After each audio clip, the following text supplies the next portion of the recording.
नारायण नारायण नारायण। अतीत तत्व है, उसकी आवश्यकता रहती है, पर कामना इतनी ज्यादा रहती है, आवश्यकता का अनुभव ही नहीं करता, कामनाओं में उलझा रहता है।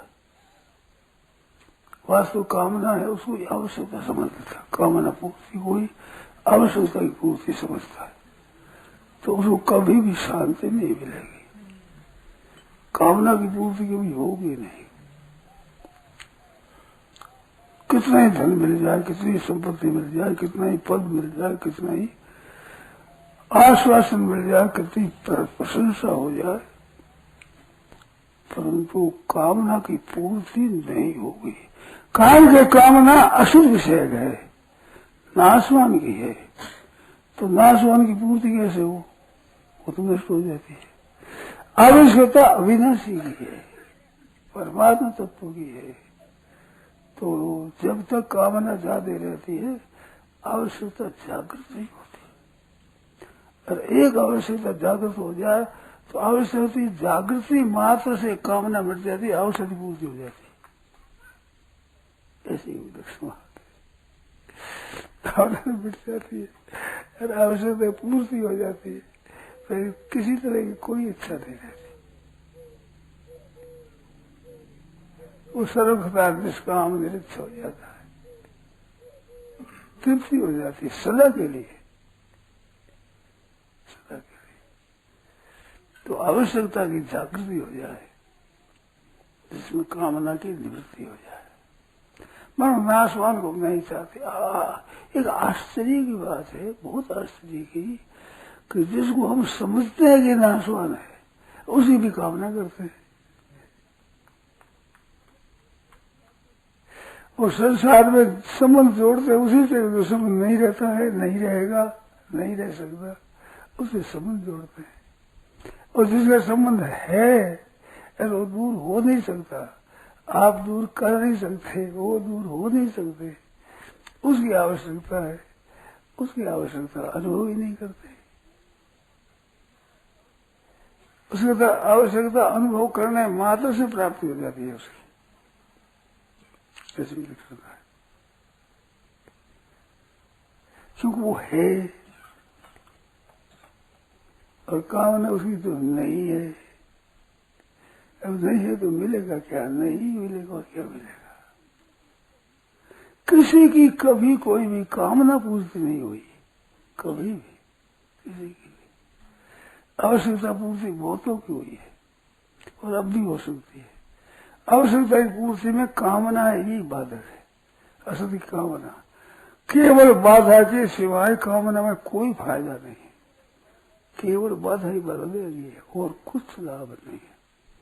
कामना जो नहीं करते हैं उनको मिलना होगा तो वो मिलेगी अवश्य, नहीं मिलेगा नहीं मिलेगी, मिलने वाली हो उसको कोई हटा सकेगा नहीं, मिलेगी। कामना करो तो मिलेगी, नहीं कामना नहीं करो तो मिलेगी, ऐसा विधान है। शरीर इंद्रिय अंतःकरण के लिए जो आवश्यकता होगी मिलेगी, तो उसकी कामना करने से मिलेगी, न कामना करने से मिलेगी। इनके निर्वाह का तो प्रबंध पहले से है। एक सामान्य आदमी है, उसका भी कहीं विधान किया जाता है कि तुम्हें यहाँ रहना है, तो उसका प्रबंध भी उसको करना पड़ता है। किसी को मास्टर बनावे, किसी को हेड मास्टर प्रधान अध्यापक बनाया जाए तो उसके रहने का करने का सब प्रबंध करता है। ऐसे भगवान ने अपनी आवश्यकता शरीर की निर्वाह की, इसका प्रबंध किया है। पीछे पहले रचा पीछे रचा शरीर, तुलसी चिंता क्यों करे भजन श्री रघुवीर।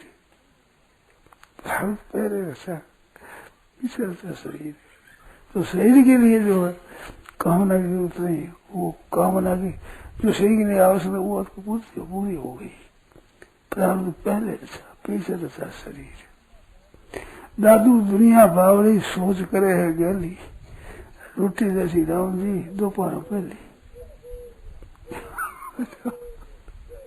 सोच करे गली, इसकी चिंता की जरूरत नहीं है। चिंता से वो हो नहीं सकेगा।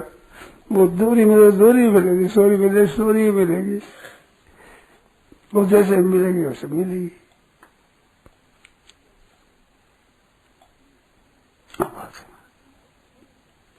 तो दोनों प्रबंध है। आवश्यकता के लिए ही जन्म, आवश्यकता की पूर्ति के लिए ही ये जन्म हुआ है। दो बात है, एक भगवान को याद रखना और एक दूसरों की सेवा करना। ये दो मनुष्य ही कर सकता है, देवता ही नहीं कर सकते, पशु पक्षी नहीं कर सकते, वृक्ष नहीं कर सकते, भूत प्रेत पिशाच नहीं कर सकते। ये दो मनुष्य ही कर सकते हैं। भगवान को अपना कहने का सामर्थ्य मनुष्य में ही है और किसी में नहीं। भगवान को अपना कह दे, भगवान है सबके, पशु पक्षियों के, भूत प्रेत पिशाचों के, वृक्ष लताओं आदि की सबके हैं भगवान। पर भगवान मेरे हैं, ये सामर्थ्य भगवान ने मनुष्य को दी है। भगवान को अपना कह सकते हैं और संसार की सेवा कर सकते हैं। तो भगवान को तो अपना कहते नहीं, संसार की सेवा करते नहीं, दूड़ा घाटा होता है। संसार से अपने कामना की पूर्ति चाहता है, यानी कामना पूर्ति कभी नहीं होती। सेवा करो, ये बात है। तो बात है खास। तो दो पकड़ रखी है क्या कि भोगेश्वरी प्रसन्नता नाम, संग्रह करना और भोग भोगना, उल्टी बात है, उल्टी बात पकड़ रखी। ऐसे पुरुषों की परमात्मा विषय निश्चय की बुद्धि होती ही नहीं। किसान साफ कहा, भोगेश्वरी प्रसन्नता नाम, भोग भोगने में ऐश्वर्य संग्रह करना, इसमें आसक्त है। उसकी समाधि परमात्मा स्वरूप में निश्चय नहीं होता। परमात्मा को प्राप्त करना है, ये निश्चय नहीं हो सकता।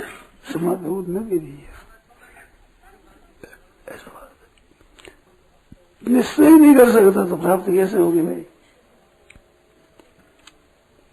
हाँ बात। अब ये शंका हो तो बोलो, बोलो कोई शंका हो तो बोलो।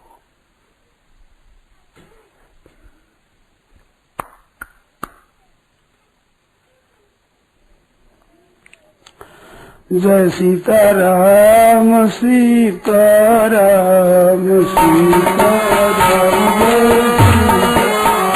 जय सीताराम सीताराम सीताराम, जय सीताराम जय सीताराम जय सीताराम जय